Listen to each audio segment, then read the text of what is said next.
would like to talk about Abenomics and also income distribution of Japan. Is it working?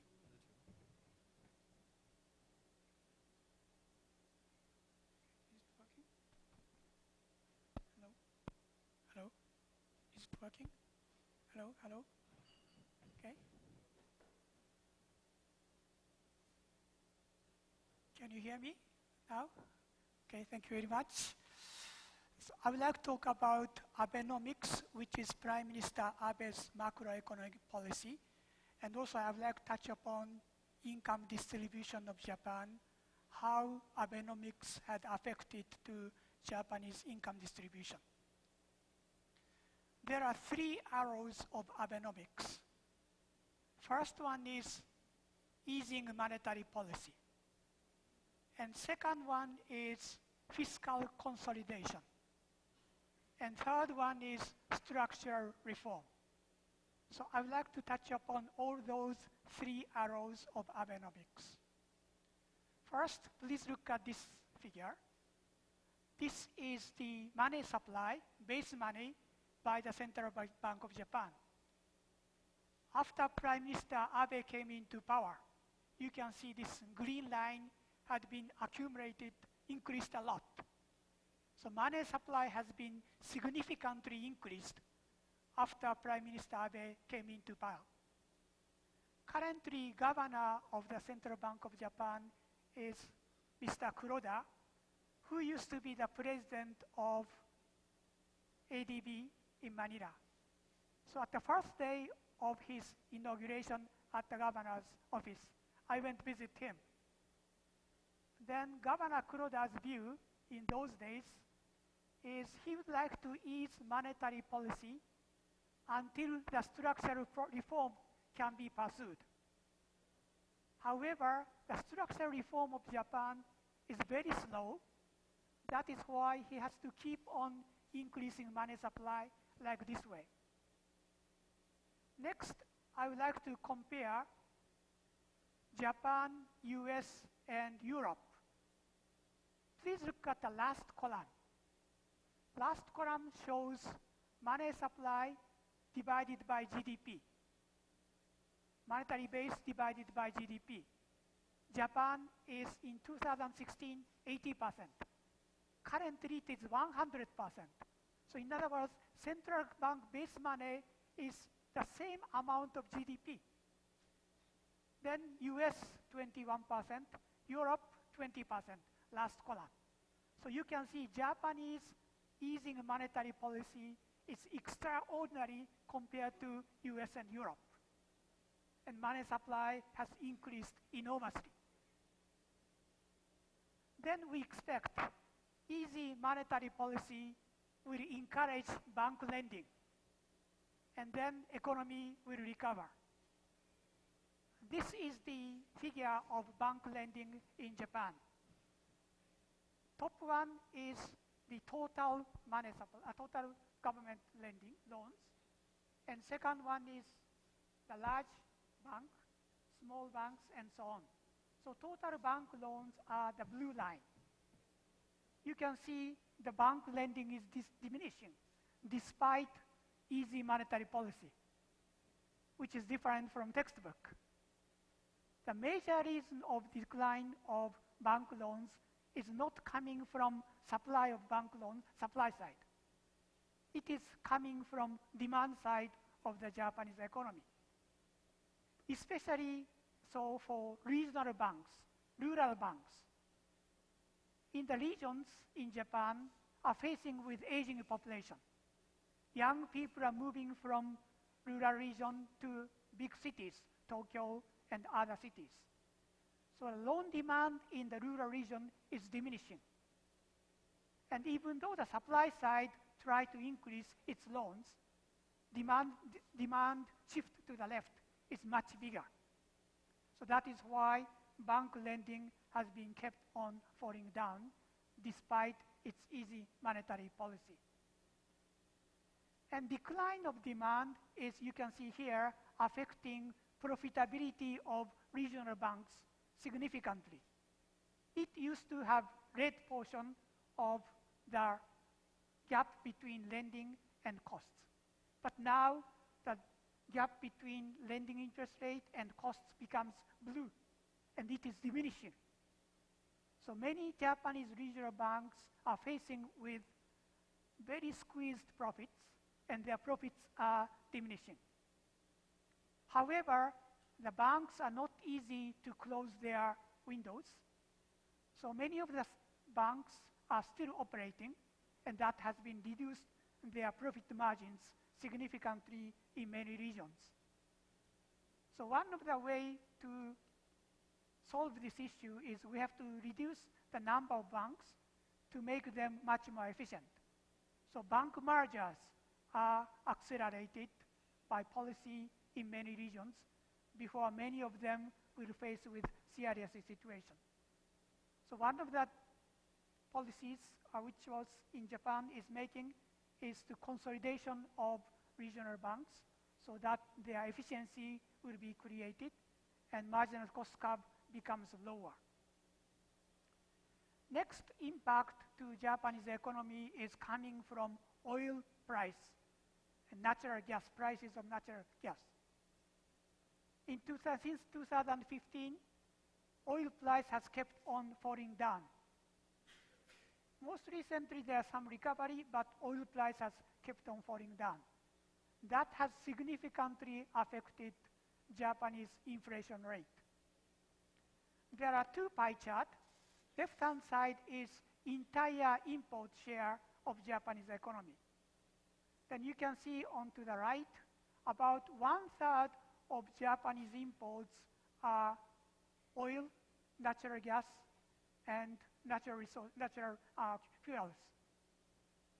And then on the right-hand side is a component of those imports of natural gas and oil.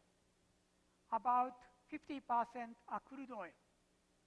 Then about 40% are LNG, liquid natural gas. And those are the two major imports.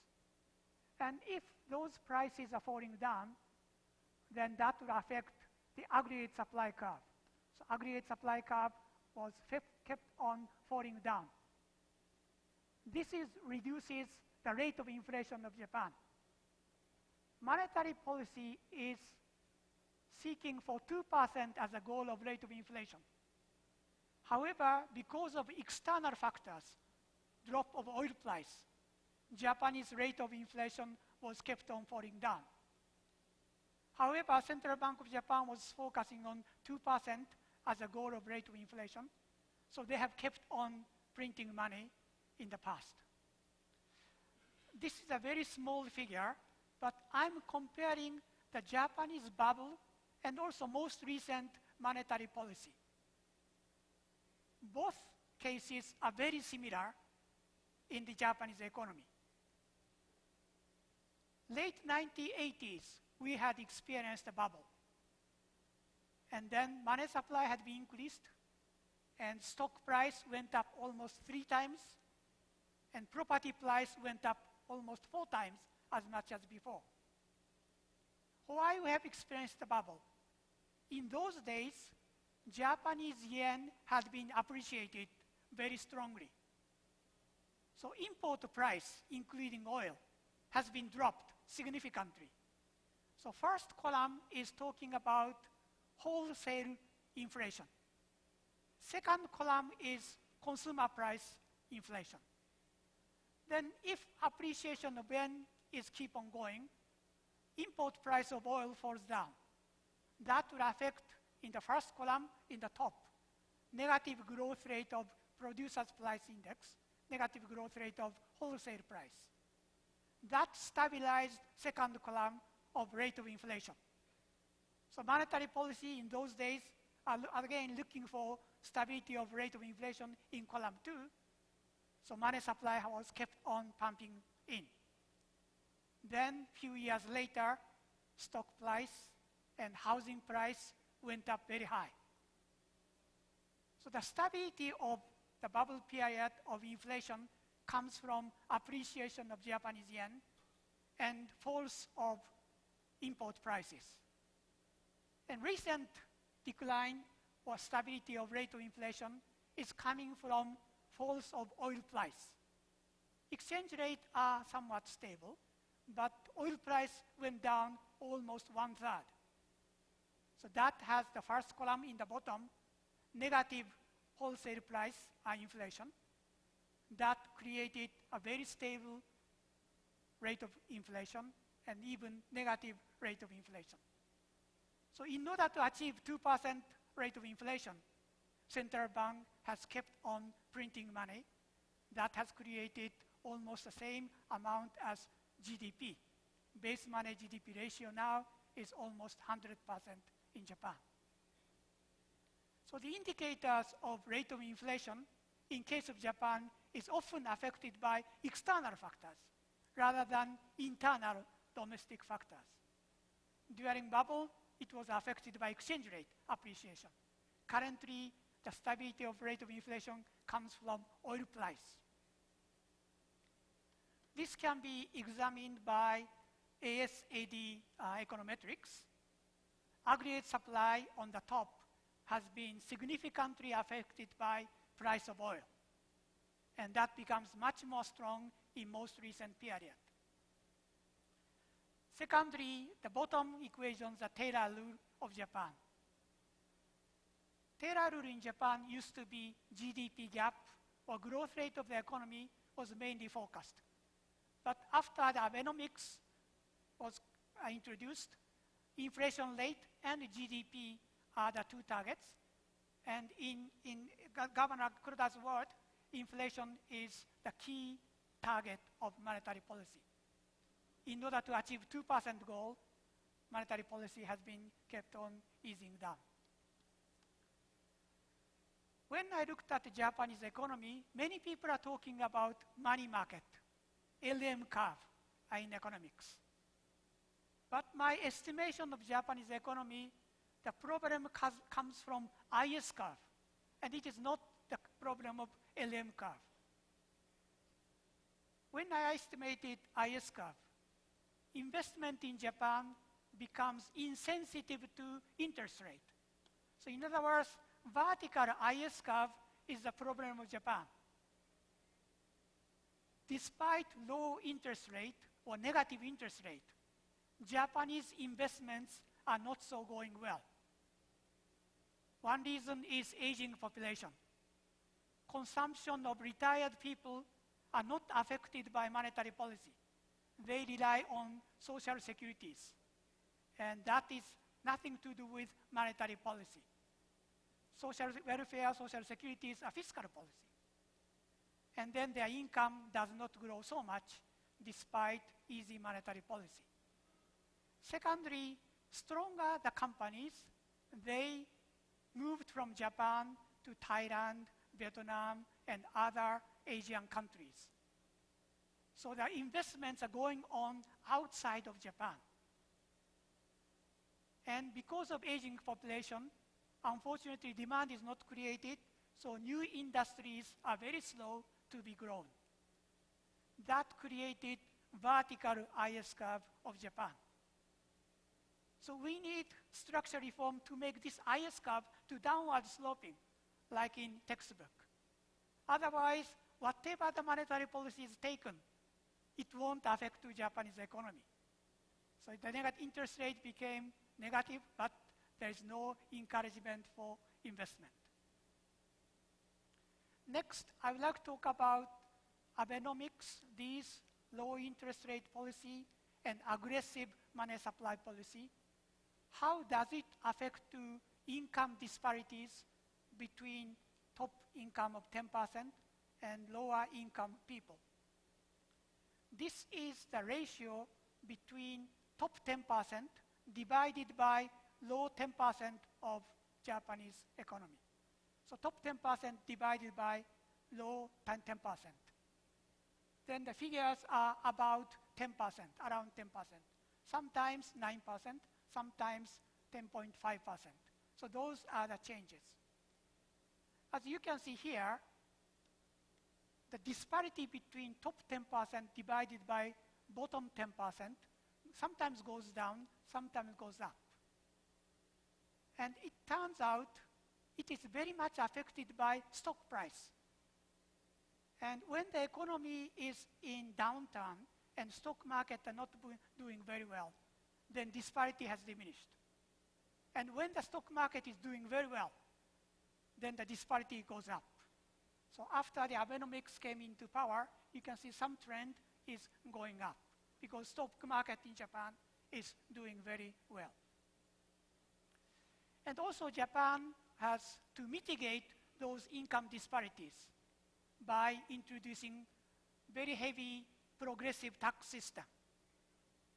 This figure is taxation for inheritance from their parents or from their grandparents to their sons and grandsons, granddaughters. Inheritance tax in Japan is very highly progressive. The bottom one is the highest income group, is 50%, 55%. This inheritance tax rate is one of the highest in the world. So that will mitigate the income disparities. And income tax rate is also very progressive. Lowest income is of course 0, and then second one is 5%. Top income ratio, tax income ratio, tax rate is 45%. If we compare these income tax rates with 4 countries, Japan, US, UK, and France, bottom blue line is the case of Japan. So up to 61% of the people, it is only 5%. And then progressivity becomes very high. So Japan has a very progressive and then very steep at the end. So top 10% has a very high income tax ratio. So Japanese progressive tax will mitigate income disparities of top 10% and lower income group. Then why income disparities has grown when stock price has been gaining? Equation 1 is the income, main income for high group. And second equation is main income for lower income group. The difference is coming from stock ownership, third item. Wage income and deposit income and stocks and bonds and other financial assets. So high income people owns variety of financial products. But lower income people in Japan mainly keep their savings as deposits, postal savings or bank deposits. And they do not purchase stocks and bonds. So that is one of the reasons when the economy is recovering, then top 10%, top 20% gains much more, and income disparity has been grown, despite our progressive tax rate. Secondly, wage rate in Japan has been changed drastically compared to high growth period because of aging population. Many large companies have corporate pension system, and retired people from large corporations will receive monthly dividends from corporate pension funds. And many large companies has to provide corporate pensions to elderly old workers who used to work in large company. And that share is increasing. That means companies cannot provide very high wage rate to current working young people because they have to pay part of those wages to retired people. And aging population means those retired people are increasing. There's an interesting joke in one of the companies. There's an annual reunion of old workers. They invite those who are over 85 years of age. 10 years ago, over 85 years age, a very small number. Now, full of people are over 85 years old. So that shows the pensions, corporate pension has to be paid a lot to elderly people. So the profits of current big companies do not come to workers, young workers. And many of them has to distribute it to aging and retired workers. So that means wage income is not so sensitive to business cycle, despite slight recovery of Japanese economy. Then main benefit goes to stock market and bond market. That is the last term, which is only high income group hold those assets. That is why currently income disparities are growing. So that means we have to tax those capital gains and capital profits for higher income much more progressively. Not only inheritance tax, but also those capital gains tax should be much more progressive. And this shows when the monetary policy is very easy, and that will encourage the increase of capital prices and dividends, and that is widens the disparities of income of high income and low income people. Last point is about fiscal consolidation and fiscal policy. And Prime Minister Abe's second policy is to reduce budget deficits and fiscal consolidation. However, Japan is facing with aging population, and social welfare and social benefits are increasing enormously. More than 1/3 of total budget goes to retired people as social welfare. And then governments are issuing huge amount of Japanese government bonds. And who is purchasing Japanese government bonds? Top line is the supply of money. And major open market operation by the Central Bank of Japan purchases Japanese government bonds. So currently in Japanese government bonds market, most of the bonds are purchased by Central Bank.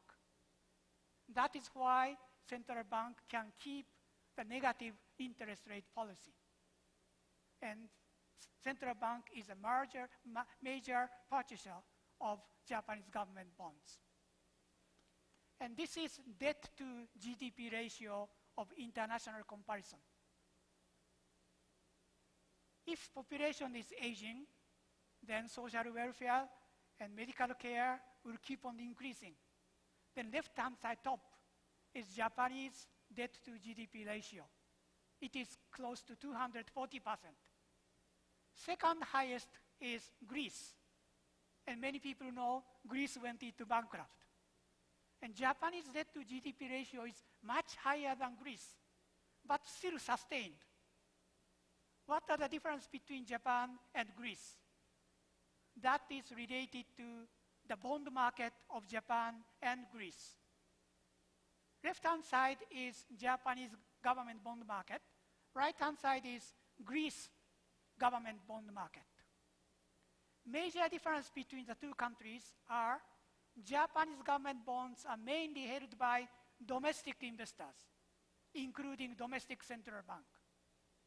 But Greece case, 2/3 of government bonds of Greece are held by overseas investors. So domestic holdings of Greece bond market is only 1/3. Japanese case, 90% of government debt are held by domestic investors.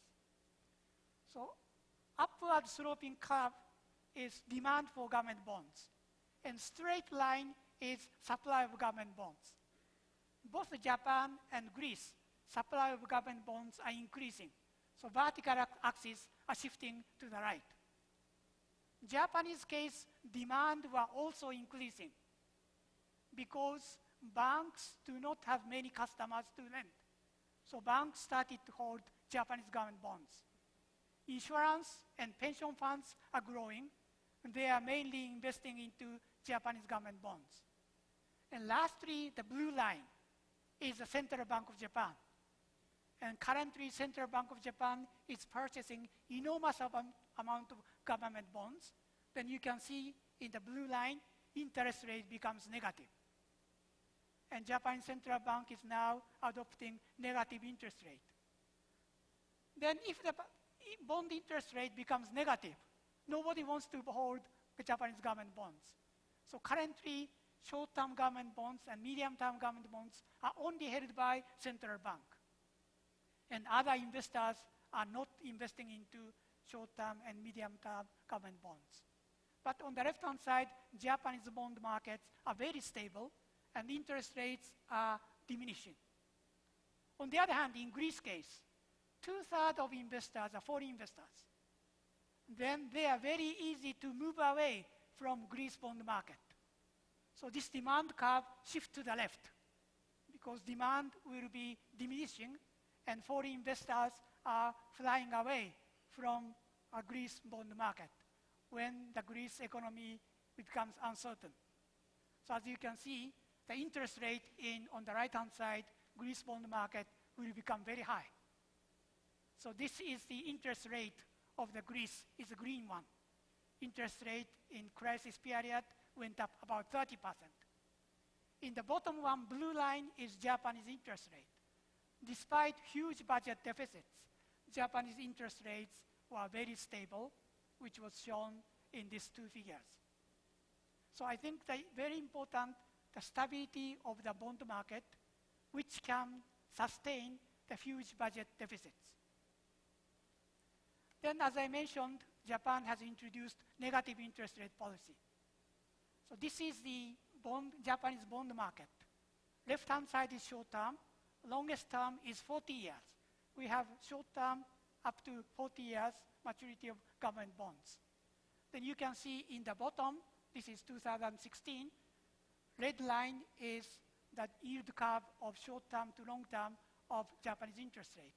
Then you can see about up to 17 years, Japanese interest rate on government bonds are negative. And it's because central bank are purchasing those government bonds. And despite these negative interest rate, we could not recover because of vertical IS curve. Then how about Japanese bond market? Left-hand side is long-term government bonds. Right-hand side is short-term government bonds. In the middle is in consolidated holders of government bonds. Then red color is the foreign ownership of government bonds. So if you look at the top, in the middle, this is the consolidated government bonds of Japan. Only about 10% of government bonds are held by overseas investors. And left-hand side is long-term government bonds, medium and long-term. Foreign ownership is very small because currently it is negative.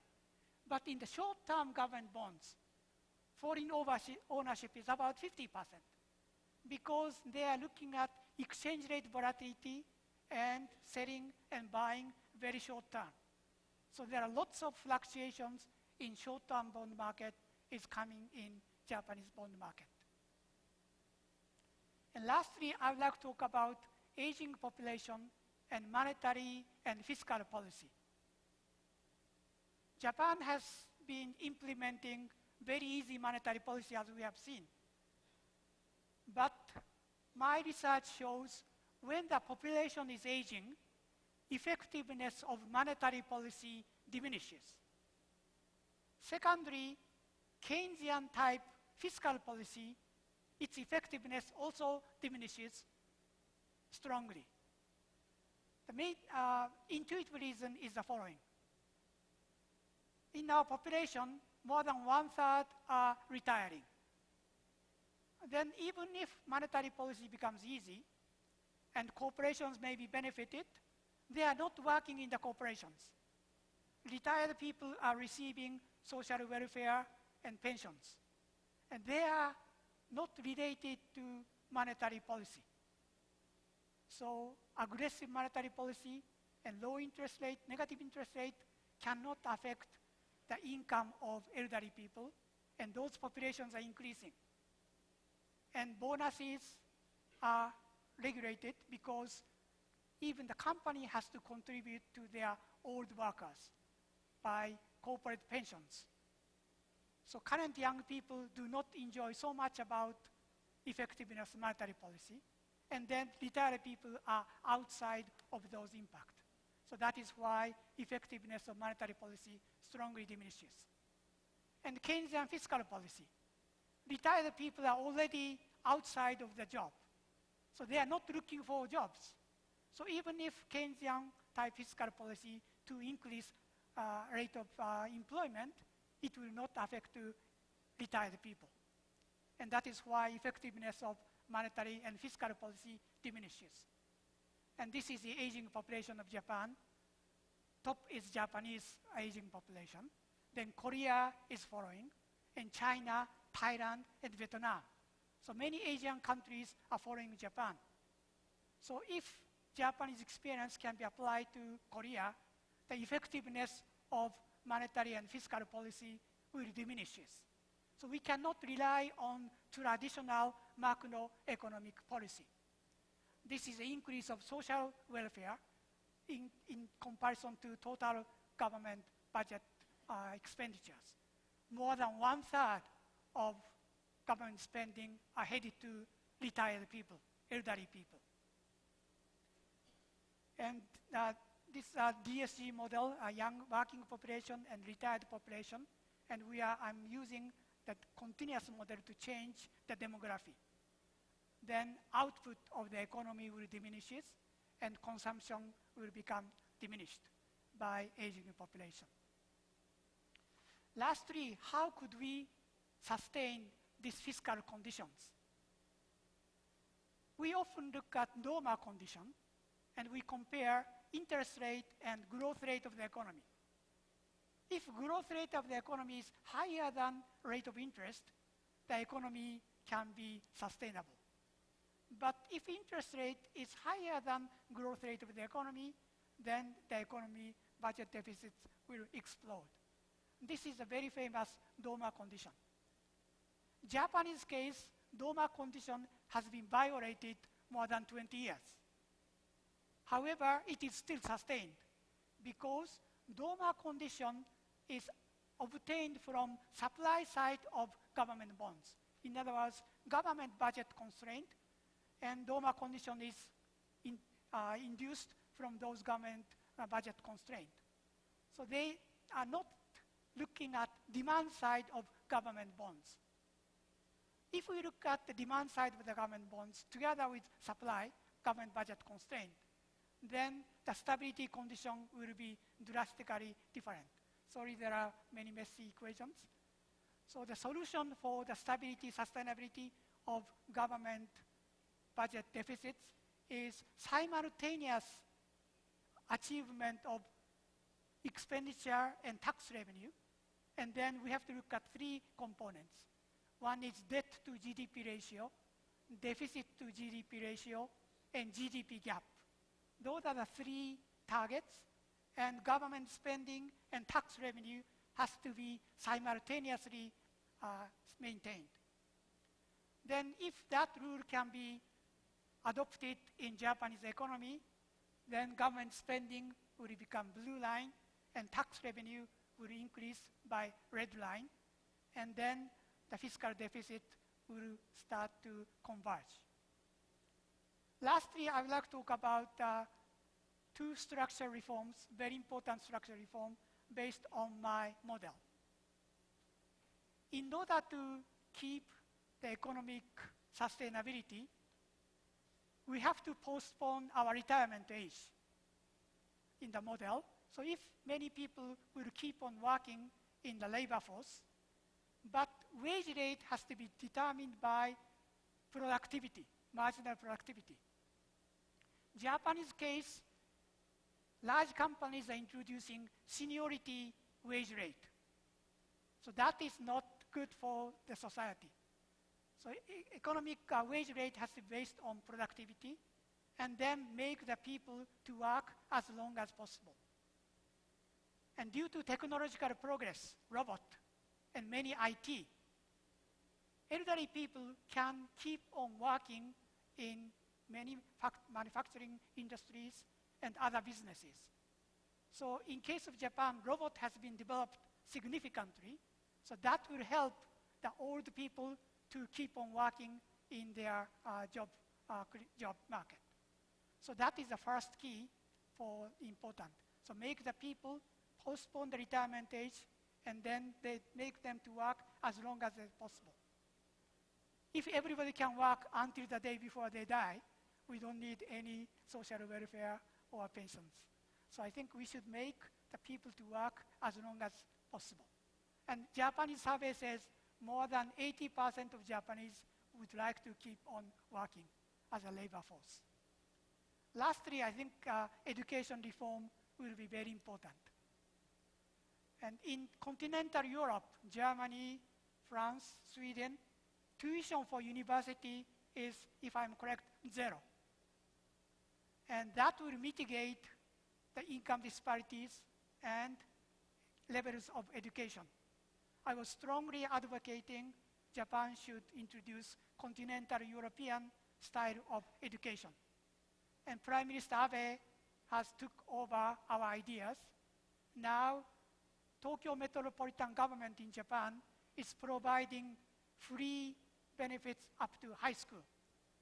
And Japan will introduce lowering the tuitions for university students. And I hope that equal opportunity for everybody to equal education will also create the homogenized society in the world. So today I talked about Japanese experience, and Korea is the second country who is following Japanese aging population.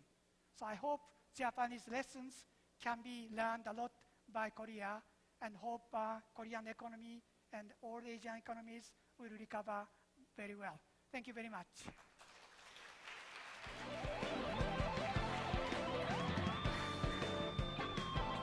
요시노 나오유키 대표님의 강연 잘 들었습니다.